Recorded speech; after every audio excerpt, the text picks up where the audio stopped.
খবর 24x সাথে আপনাকে স্বাগত। নতুন নতুন খবর জানার জন্য আমাদের চ্যানেলে চোখ রাখুন। নমস্কার দর্শক বন্ধুরা, স্বাগত আমাদের এই চ্যানেলে। সবকিছু ঠিকঠাক থাকলে লোকসভা ভোটের পরে এই প্রথম দিল্লি যাবেন রাজ্য বিধানসভার বিরোধী দলনেতা শুভেন্দু অধিকারী। অন্তত তেমনটাই খবর সূত্র মারফত। রবিবার রাতে তার দিল্লি যাওয়ার কথা রয়েছে। 9টা থেকে 9:30 নাগাদ দিল্লির উদ্দেশ্যে রওনা দেওয়ার কথা রাজ্য বিধানসভার বিরোধী দলনেতার। লোকসভা ভোটের পরে তার একাধিকবার দিল্লি যাওয়ার কথা থাকলেও শেষ পর্যন্ত যাননি শুভেন্দু।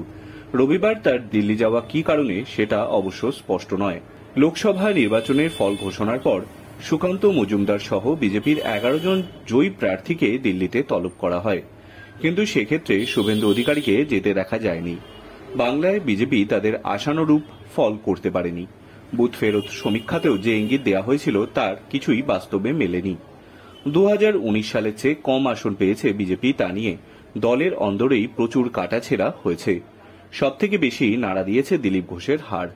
তাকে তার আসন থেকে তুলে নিয়ে গিয়ে বর্ধমান দুর্গাপুর লোকসভা কেন্দ্রে লড়ানো হয়েছে।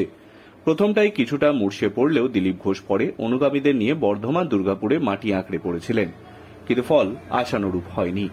হারের পর দিলীপ দলের মধ্যে কাঠিবাজির অভিযোগ তুলেছিলেন। তার পাশে দাঁড়িয়েছিলেন সুকান্ত সুভাষ রাও। পাশাপাশি গতবারের জয়ী প্রার্থী অগ্নিমিত্রারও পরাজয় হয়েছে। রাজ্য বিজেপির মধ্যে ইতিমধ্যেই এই ব্যর্থতার মূল্যায়ন শুরু হয়েছে। কিছু নেতা প্রকাশ্যেই শুভেন্দুর বিরুদ্ধে আওয়াজ তুলেছেন। অভিযোগ, তার সিদ্ধান্তে একাধিকবার আসন বিজেপির ভরাডুবি হয়েছে।